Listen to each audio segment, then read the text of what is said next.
Welcome, focused learners, to this explainer. Today, we're decoding the absolute masterclass in wealth creation used by the Oracle of Omaha himself, Warren Buffett. We are going to completely strip away all those flashy myths and look directly at the actual step-by-step framework that built literally one of the greatest fortunes in human history. So what do you think is the ultimate secret to building massive wealth? I mean, is it having an off-the-charts IQ? Is it just incredible luck? Or maybe it's that magical ability to perfectly time the stock market. Look, it's completely natural to assume it's got to be one of those things, but by the end of this explainer, you're going to see that his biggest advantage is actually none of those. It's something much simpler, but honestly far rarer. Okay, let's dive into this. We live in the era of the modern hype machine, right?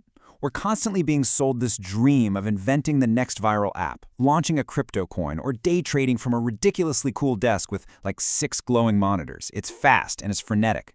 But Buffett's actual method, it is aggressively anticlimactic. He built his fortune by reading, by waiting, by buying completely boring businesses, and doing almost nothing for a very long time. It's a really stark contrast between those fast money fantasies we see everywhere and the somewhat uncomfortable reality of true patience. Section 1. Learning how money moves. You know, long before he was a billionaire, Buffett had this foundational obsession, and it wasn't with flashy stuff like buying a Lamborghini. He was obsessed with how money actually worked. Born in Omaha back in 1930, he didn't wait until he was rich to start thinking like an investor. While most kids his age were just playing with toys, young Buffett was out there selling chewing gum, Coca-Cola bottles, newspapers, and golf balls. He and a friend even bought pinball machines and placed them in local barber shops. He was figuring out the mechanics of cash flow incredibly early. He realized that if $1 could create more dollars, well, time could turn a tiny amount of money into an absolute empire. But of course, he still had to learn some hard lessons. Take his very first stock purchase, a company called City Service. He bought the stock, and almost immediately, the price dropped. He panicked, which is a perfectly normal human reaction for a first-time investor, right? Then, when the price recovered just a little bit, he quickly sold it just to lock in a tiny profit and feel safe again. But then came the really painful part. He had to sit on the sidelines and watch that stock continue to rise and rise without him. It taught him a pretty brutal lesson. Money isn't made by constantly trading out of fear. It's made by buying something truly valuable and simply having the guts to hold on to it. Most beginners do the exact opposite of this. They bounce from stock to stock, from idea to idea, trend to trend, and they sell the second they get nervous. So the crucial point is what Buffett brilliantly realized. The stock market is designed to transfer money from the impatient to the patient. Patience isn't just some nice philosophical virtue here. It is the ultimate mechanical advantage. Section 2. The value investing shift. And this brings us to a really critical evolution in his strategy. Buffett studied under Benjamin Graham, who's basically known as the father of value investing. And Graham completely rewired his brain. Graham taught him that value investing means you absolutely have to stop treating stocks like lottery tickets. Instead, you treat them as literal pieces of a living, breathing business. Just imagine for a second you were looking to buy a small coffee shop in your own neighborhood. You'd ask incredibly practical questions, wouldn't you? Does it have debt? Are the customers loyal? Is the asking price actually fair? Well, value investing is simply applying those exact same grounded, common-sense questions to the stock market. It all boils down to a massive shift in perspective. When everyday investors buy stocks, they usually just look at a screen and ask, hey, is the line on the chart going up? But Buffett learned to ask, what is this business actually worth? If a solid, reliable business was worth much more than the price the market was currently asking, he bought it at a massive discount. And then, he just waited. Section 3. The compounding snowball machine. To really understand this wealth machine, we have to look at a huge mistake Buffett made in the 1960s. And yes, it's true, even billionaires make terrible investments.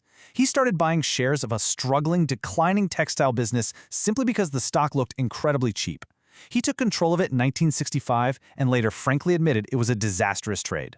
The supreme irony here, of course, is that his biggest mistake, a little company named Berkshire Hathaway, actually became the namesake of his entire empire. But it proved an absolutely crucial lesson. Cheap does not always mean good. A weak business, even at a bargain price, can still slowly destroy your wealth over time. Let's move to and see how this builds. With the help of his brilliant, longtime business partner Charlie Munger, Buffett totally abandoned that old strategy of hunting for average businesses at bargain basement prices. Munger really pushed him toward quality. So the new strategy became incredibly simple but insanely powerful, buying great businesses at fair prices. Seriously, this single shift changed absolutely everything. Just look at the sheer caliber of the businesses this strategy led him to over the years. We're talking Coca-Cola, American Express, See's Candies, Geico, and later on, Apple. Now, these weren't random lucky trades. They all share specific, undeniable traits. Ironclad brands, insanely loyal customers, and the power to raise prices without losing any business. He wasn't trying to guess next week's hot tech trend. He was playing the forever game. He was always asking, will this company still matter 20 or 30 years from now? But the true secret engine powering this entire wealth machine is a concept called float.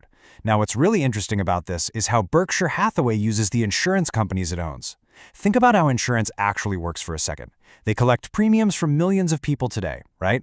But they don't pay out claims until much, much later. That giant pool of money just sitting in the middle, that is the float. As long as the insurance business is run carefully, Buffett gets access to this massive, continuous, essentially free supply of capital to use as pure investment fuel. And that fuel was used to push the snowball. Buffett once famously compared wealth building to rolling a snowball down a very long hill. You start early, you keep pushing, and you find a really long hill. Now, compounding looks incredibly boring at first. You invest, and, well, nothing crazy happens. But over decades, the money earns money. Then that new money earns more money. In fact, the vast majority of Buffett's immense wealth actually came after his 50th birthday. Why? Simply because the system kept working, profits kept reinvesting, and time did all the heavy lifting. Section 4. 5 Rules for Building Wealth.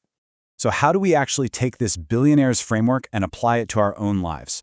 Well, there are 5 actionable takeaways you can start using today. First up, buy assets, not hype.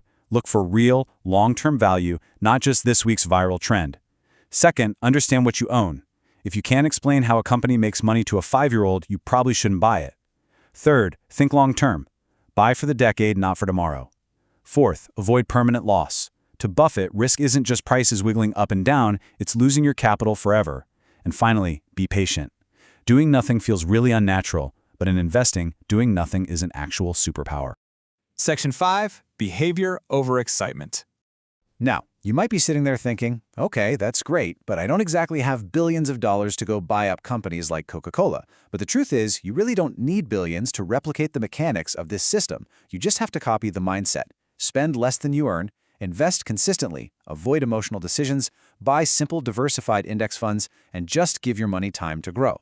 Notice what it doesn't take. You don't have to make predictions, find secret inside opportunities, or try to look like the smartest person in the room. Wealth building is dictated entirely by your behavior, not by a rush of excitement. And this brilliantly illustrates the exact divide between average results and incredible success. The average person is desperate for fast money, constant action, and the thrill of the casino. But Buffett, he did the exact opposite. He got rich slowly. He bought obvious, boring businesses, locked them in a metaphorical vault, and held them for decades.